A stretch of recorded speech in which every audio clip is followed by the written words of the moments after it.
Well, good morning, everybody. I'd like to welcome you to our presentation. This is what to expect during your Stage 1 audit. My name is Joe Krolikowski. I am the QMS Program Manager for Perry Johnson Registrars. A couple of notes for all of you. Our participants, you are all on mute, but we absolutely want to address your questions, so please utilize the question portion of the dashboard. We will take your questions at the end of our presentation today. One of the more common questions that we get is whether or not the presentation will be made available after we're finished. We do make all of our webinars available in two ways. Firstly, if you'd like to get a copy of the slides, those will be available for download shortly after we're finished on our website. And if you'd like to rewatch this webinar with the voiceover, we do post all of our webinar recordings to our YouTube page. And you can find the link for that on our website as well. Now, our presentation today is going to address a number of topics. We're going to talk about why certification is done in a two-stage process. We'll talk about some of the things that happen before the Stage 1 happens, the quotation phase and some of the other steps. I'm going to take you through what the Stage 1 audit entails, kind of front to back. We're going to highlight some things that can prevent continuance to Stage 2 that may come up at Stage 1. We'll have some recommendations on how to respond and make sure that you're truly ready for that Stage 2 audit. And then we will have, as mentioned, a time for your questions. So the short version of why we do certification in two stages is because we have to. This is actually mandated under the 17021 standard. Now that's a standard that PJR is accredited to by a number of different accreditation bodies.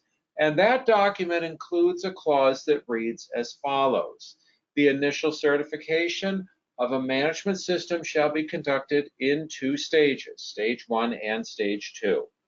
Now, the logic behind this is that it is a waste of auditor resources for us to audit any system that is not truly ready for assessment. So if you have a management system where, for example, you've not yet conducted a management review meeting, that's a very basic item, a very basic piece that we would expect in any management system. And if you haven't done that, that means potentially, likely, there's a lot of other loose ends.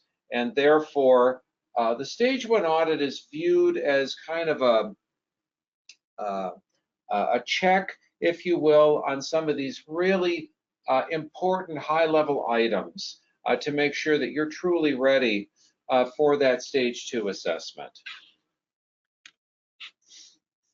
Now, obviously, before we can do an audit of any kind, we do have to have you under contract.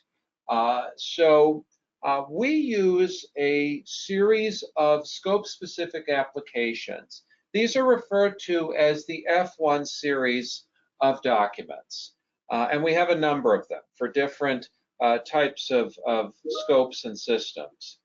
So the F1 documents, if you read them, they are complex, they're dense, and it is with purpose that we have so much information on them. Among other things, we want to be as competitive as we possibly can by having as much information about you as we can get.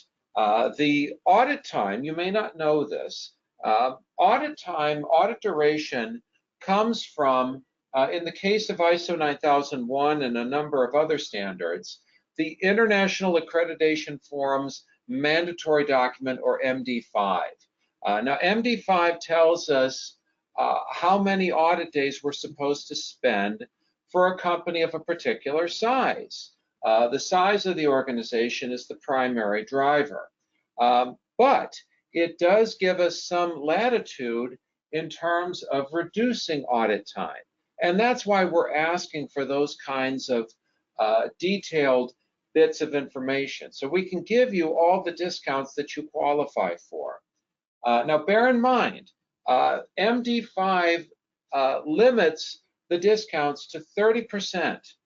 So if you have a quotation from PJR that shows a 4-day audit and a quotation from a competitor that shows a 2-day audit, that's potentially concerning, because I assure you, we work very hard to be as competitive as we can possibly be in figuring out what the audit duration needs to be. So be careful about a competitor that's way off. Now, incidentally, MD5 and any other publication from IAF, they are all public domain. So if you want to go to the IAF website and download all of the MD series of documents, they're all available for free. Now, after you are under contract, you will be assigned to what we call an audit program coordinator. You will probably refer to this person as your scheduler.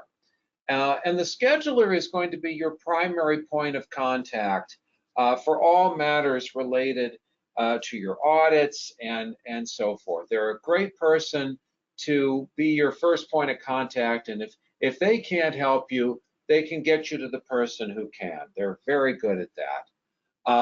Now, in terms of who your auditor is going to be, your scheduler is required to assign an auditor that is qualified in your standard, and at the same time, they're competent in your technical area. So, for example, if you have an auditor who is ISO 9001, they have a lead auditor credential for ISO 9001, but they have no knowledge of plastics, we can't send them to do your audit if you are a plastics company, at least not without that person potentially going through some additional training or other means of qualification. So bear in mind, it's not just, is there an ISO 9001 auditor in your area? It is, are they qualified in your technical area? Are they competent in your technical area? Now, obviously, our schedulers recognize that having an auditor that's close by is attractive. We very much recognize that. It's easier on the auditors if they don't have to travel as far, and it's less expense for you. So it is definitely a win-win if we can get you a local auditor. Now, once you have the arrangements made, you know the date of your audit, you know who your auditor is, you're going to be sent a document. It's one of our F108. Again, these are a series of documents because we have them set up on a scope-specific basis, a scheme-specific basis, rather, excuse me. I want to dig into what is in this F108 series of documents. Let's talk about this a little bit. So the F108 series of documents, what they do, what their function is, you can think of it as a checklist. And basically, by reviewing this document, you are affirming that you're ready for the stage 1 audit. And if you go through this document and you find an item, you say, uh-oh, we haven't done this yet, it's on that document for a reason. The expectation is that when we come to do the stage 1 audit, all of the things on this document will be implemented. So what are some of the things that are on there? Well, have you defined your scope? Do you know what your processes are? Do you have your process measures determined? How about internal audits? Have you done your internal audit yet? Your management review, etc. Now, again, these are going to vary a bit from scheme to scheme. There's going to be things that are required, for example, for IETF, that are not required for ISO 14001 and so forth. But the bottom line is you definitely want to pay attention to what's in that F108 and use it as a tool to make sure that all of those things are fully implemented. Now, there's one other item that's mentioned on the F108. It is an optional step, and that is PGR Form F191. And I'd like to talk a little bit now about that document. Now, the PGR F191, this is an item, it's been a part of our process for 25 years at this point. And I still occasionally find myself explaining it to folks. So what it is, it's a clausal grid, and it's intended to help you make sure that the processes you've established for your quality management system represent a fulfillment of all the clauses of the applicable standard. Obviously, we understand that we're required to have processes, and we are required to have a fully implemented system. In other words, if you're going to get ISO 9001 certified, you have to implement all of the shalls from ISO 9001. So all of those shalls have to fit into whatever processes you've established. Now, the idea is that you're going to take your whatever you've put together that represents your processes. This is typically going to be the interaction of processes, and assign the clause numbers on the grid. So let's go through an example of how this is done. So here is our raw interaction of processes. And as you can see in the lower left-hand corner, there are 6 named processes. So those 6 named processes are sales order entry, purchasing, production, shipping, quality, and support. So let's organize these on our F191. As you can see, we've got them listed on the left-hand side here. And as I indicated, we have now the clausal grid. And there's obviously a few things we can take away from this here. The support item, the organization is indicating that there is coverage of all clauses from this support process, and that's conceivable. That makes sense. Sales order entry reflects on just 3 clauses. You may also note that section 7.5 of the standard has an impact on all 6 processes. That's conceivable because section 7.5 talks about documents and records, among other things.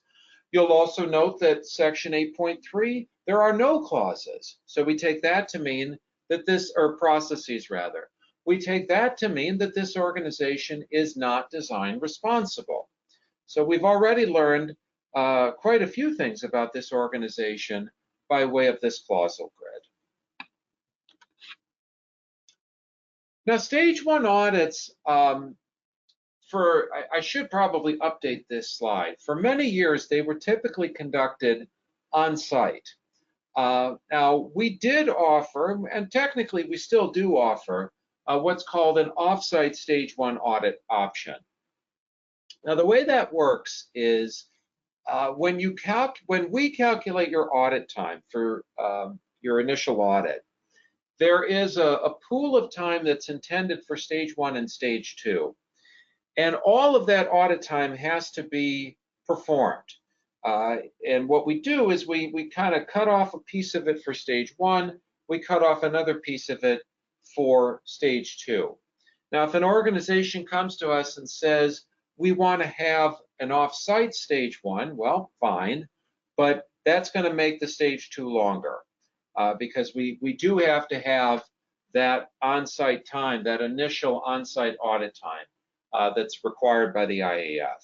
So that's our off-site audit option. And at this point, we don't have too many organizations that are using that option because we also offer a virtual stage 1 audit option. And that's actually the most popular option at this time, especially for ISO 9001 and some of the other basic standards.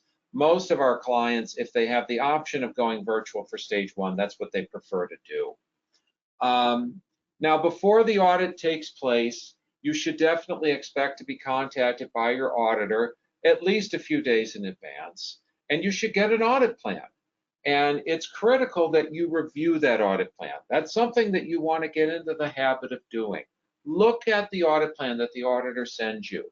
Make sure that all of the information is correct, the address, the name of your company, the points of contact, the phone number. You know, this is all information that the auditor is getting from our contract. So if the audit plan is wrong, potentially the contract needs to be fixed. These are things that can come up at some of these early audits. Now, the stage 1 audit, like any other audit, will start with an opening meeting. This is a great chance for confirming any last-minute changes, making sure the auditor is aware of any visitors that you're going to have or times that folks are going to be tied up. And once you're past the opening meeting, the stage 1 audit will then proceed according to the plan. Now, we have a series of stage 1 audit workbooks. Because the stage 1 audit is so unique, each of the schemes has its own stage 1 workbook because there are certain items that need to be looked at. And the stage 1 audit is almost all documentation. That's the other thing that makes it unique. And all of the items that are looked at are going to fall into one of two results. Either the item is going to be judged as conforming or is going to be flagged as a concern. Now, the term concern is not an officially defined term by the ISO or IEF, but we've defined it as anything that represents a disconnect between what you've implemented and the related requirement from the applicable standard. Now, once the auditor has completed their review, once they've done the audit, they will need some time to prepare their audit report, makes sense, and then you will have a closing meeting to discuss the results. Now, there are no nonconformances issued in a stage 1 audit, but as I said, there are concerns.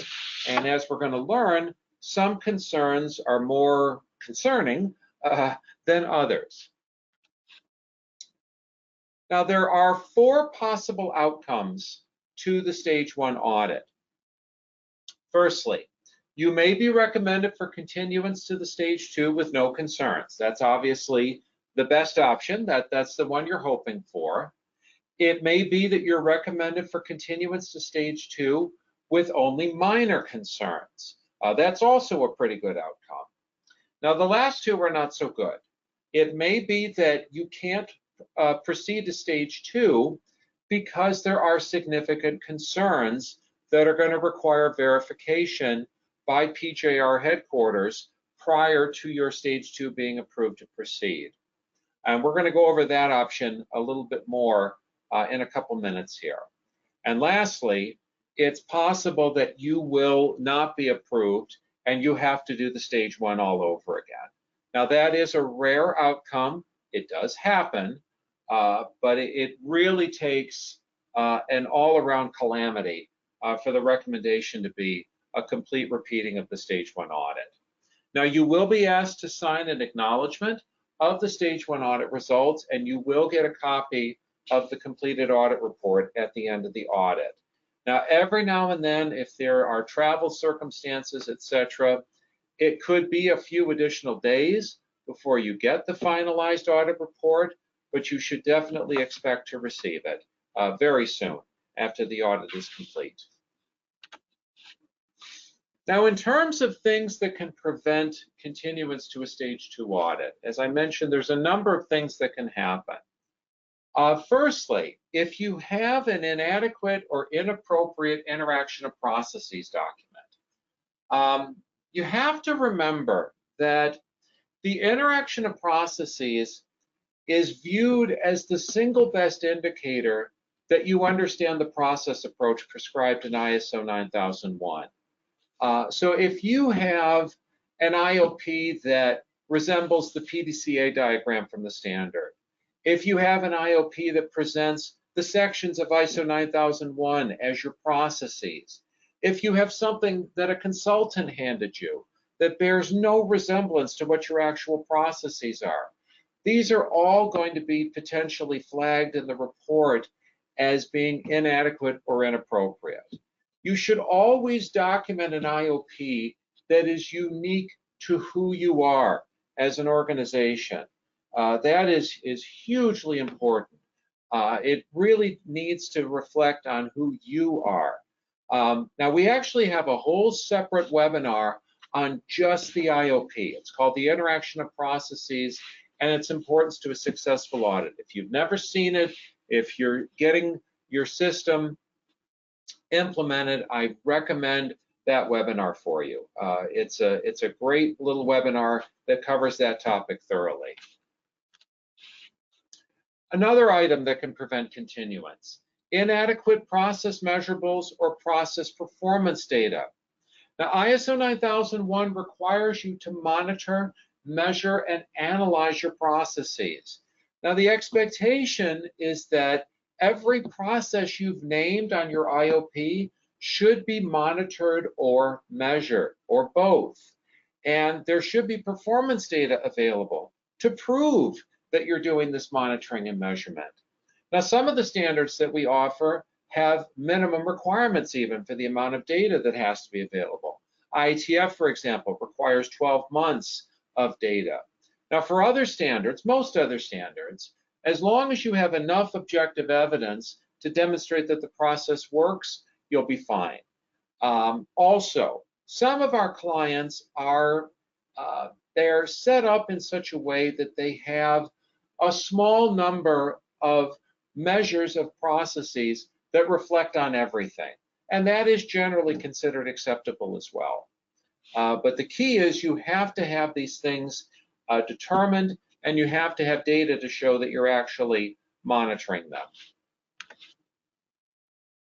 Inadequate internal auditor competency records. Now, you are required to determine competency requirements for all functions within your system, including conducting internal audits. Now, your auditor is going to need to see some proof that your internal auditors meet those competency requirements.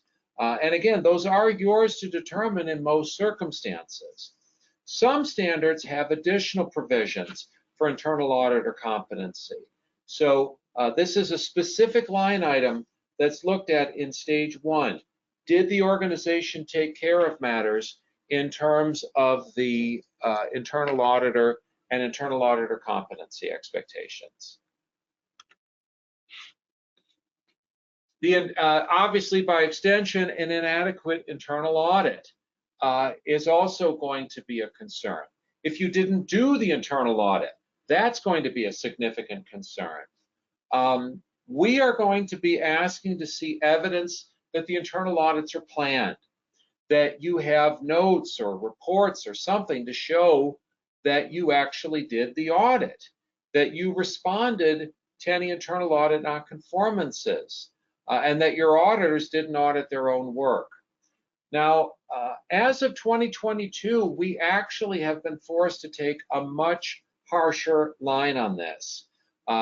And bottom line, if an organization has not done their internal audit, or they've only done a portion of their internal audit, they will not be allowed to continue to stage 2. Can't do it.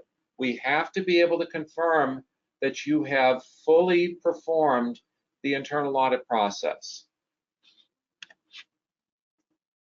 By that same token, management review is very similarly looked at.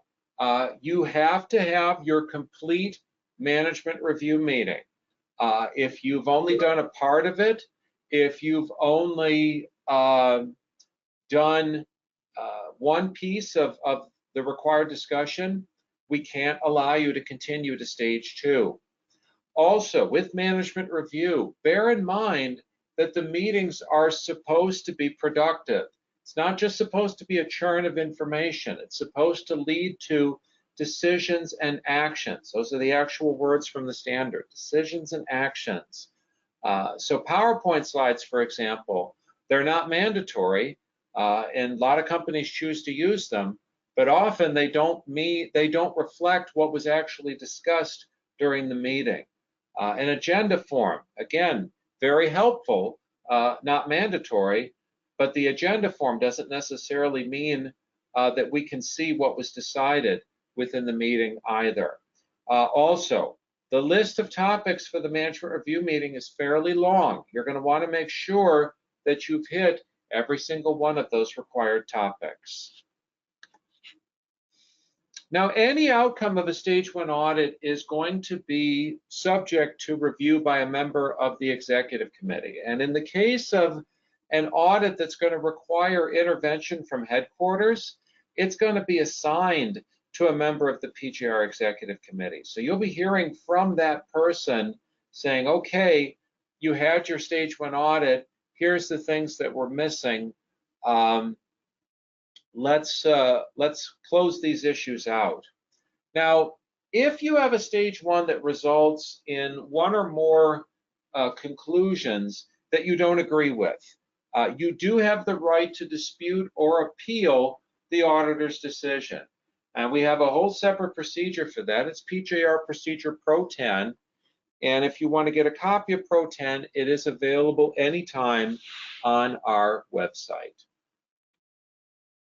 Now, if the recommendation is to repeat the stage 1, if you've had a rather disastrous stage 1 and it needs to be done all over again from scratch, we do recommend that you work from your audit report. You know, we've trained our auditors that, look, even if it's a disaster, the client needs those details. So we've instructed them, we've taught them, put as much detail into the report as you possibly can.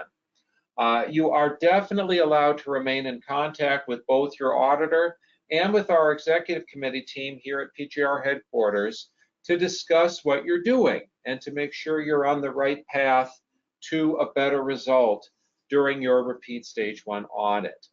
Now, you will be getting a contract amendment for the repeat stage 1 audit. And in most cases, it's going to mean that your stage 2 audit is going to be pushed back. This is precisely why we recommend a minimum of 30 days between stage 1 and stage 2. There's obviously no guarantee that the stage 1 is going to be successful. If possible, we try to encourage clients to have 45 or more days between stage 1 and stage 2. Having back-to-back stage 1 and stage 2 audits can often lead to significant issues. Bear in mind, we do have a 21-day cancellation policy in terms of non-recoverable expenses. Now, if the recommendation is that there are significant issues, but a repeat stage 1 is not needed, again, you should work from your audit report and address those issues. And you will be expected to send evidence of your corrected items to our team here in Troy, Michigan. Again, you will be assigned to an executive committee member who will reach out to you and say, okay, here's the things that were flagged in the stage 1 report, send those items to me. It is possible that you'll be working with your auditor, but you will be working with somebody. Somebody will reach out to you to collect this information. Again, if the recommendation is you cannot continue to stage 2, you have to close out these issues. They cannot be ignored or put off to the stage 2. Now, obviously, if the recommendation is to proceed to stage 2, again, read your report for any of those minor concerns or any other points that the auditor raises.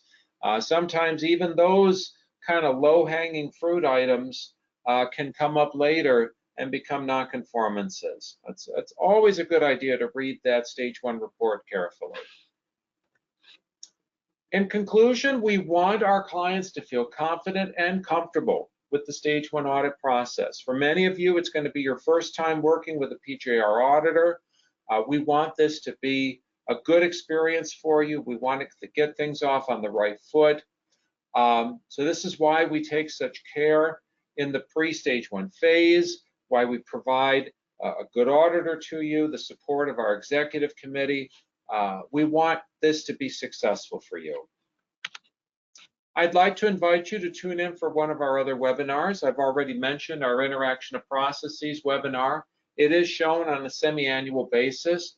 We also have 2 webinars on specifically for ISO 9001. One of those is knowing what to expect to ensure a stress-free audit. This is kind of an unpacking of some of the common issues that come up in ISO 9001 audits and some pointers on what to do to ensure that you don't get caught in those pitfalls. And we have webinars on a variety of other topics, things like IETF 16949, ISO 14001, and so forth. If you'd like to be kept informed of the latest news automatically, the very best way for you to do that is to visit our website at www.pjr.com, enter your email address into the provided space, and click subscribe. You will be opted in for updates on changes to the standard, upcoming new webinars, and other helpful points of information. I do thank you for your time, and I hope this webinar today has been helpful to you. I'm going to unlock the question portion of the dashboard and see if we have any questions from our audience today.